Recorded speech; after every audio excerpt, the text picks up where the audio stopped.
अब हम करेंगे मोल कॉन्सेप्ट पे न्यूमेरिकल्स। इसके लिए आपको ये दो फॉर्मूले ध्यान रखने हैं। नंबर ऑफ मोल्स जो है वो given mass upon molar mass होता है, और एक number of moles given number of particles upon Avogadro number है।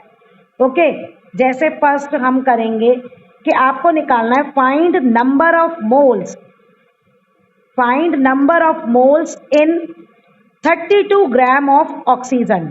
देखो, number of moles in 32 gram of, पहला मैं दे रही हूं ऑक्सीजन, तो ये ऑब्वियस सी बात है, ये ऑक्सीजन लिख रही हूं तो ये एटम की बात कर रहा है, खाली ओ की बात कर रहा है, तो खाली ओ में हम लेंगे 16 जो उसका मोलर मास आएगा। अब हमारा फॉर्मूला क्या है, नंबर ऑफ मोल्स। तो नंबर ऑफ मोल्स जो है वो है गिवन मास अपॉन मोलर मास। पहले आप ये फॉर्मूला लिखना, मैं नहीं लिख रही हूं, तुम लोग लिखना। फिर गिवन मास कितना है 32 और हमारा मोलर मास कितना है 16, कितना आया 2। अब अगर मैं लिखती हूं ऑक्सीजन गैस तो ये होगा O2। अब O2 का मेरा मोलर मास होगा 32। अब नंबर ऑफ मोल्स होंगे, गिवन मास भी 32 और गिवन मास भी 32 और मोलर मास भी 32। अब आएगा 1। तो जिसका भी आपको मोल्स निकालने को दिया गया है, ऑक्सीजन भी दे सकता है, हीलियम भी दे सकता है, नाइट्रोजन भी दे सकता है। अगर नाइट्रोजन है तो N, लेकिन अगर नाइट्रोजन गैस है तो N2, अगर हाइड्रोजन है तो H, और अगर हाइड्रोजन गैस है तो H2। उसके अकॉर्डिंग आप मोलर मास निकाल लेना और ये फॉर्मूला आपका अप्लाई हो जाएगा। देखो नेक्स्ट है 12.044 10 to the power 23 number of helium atoms है। अब आपको निकालना है फिर से मोल, नंबर ऑफ मोल्स। अब नंबर ऑफ मोल्स का क्या फॉर्मूला था, फिर हमें गिवन नंबर ऑफ पार्टिकल्स वो हमारे ये रहे, और एवोगाड्रो नंबर वो हमारा ये था। बस अब इसको काट दो और ये आपका आंसर आ गया।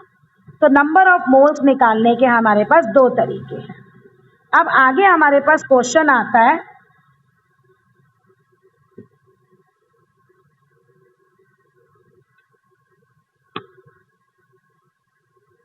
देखिए अब कैलकुलेट द मास। अब हमें क्या निकालना है, मास। गिवन क्या है 0.5 मोल ऑफ N2 गैस। अब देख लो लिखा हुआ है N2, तो N2 का हमें मोलर मास चाहिए। तो हाँ, एटॉमिक मास, हमें मोलर मास चाहिए N2 का। तो N2 का हमारा मोलर मास होता है, N का होता है 14, तो 14 इंटू 2 28 ग्राम। ओके, अब हम अपना दो फॉर्मूले है हमारे पास, दो फॉर्मूले है हमारे पास, एक है हमारे पास मास का और एक है हमारे पास नंबर का। अब यहाँ पे हमें दिया हुआ पूछा क्या है, मास। ओके, तो सीधा हम मास का फॉर्मूला अप्लाई कर देंगे, number of moles is equal to given mass upon molar mass. तो अब मोल्स हमें दिए हुए हैं 0.5, गिवन मास हमें निकालना है और मोलर मास है हमारा 28। तो जो हमारा आंसर है गिवन मास वो आपका ये आ जाएगा इतने ग्राम्स में।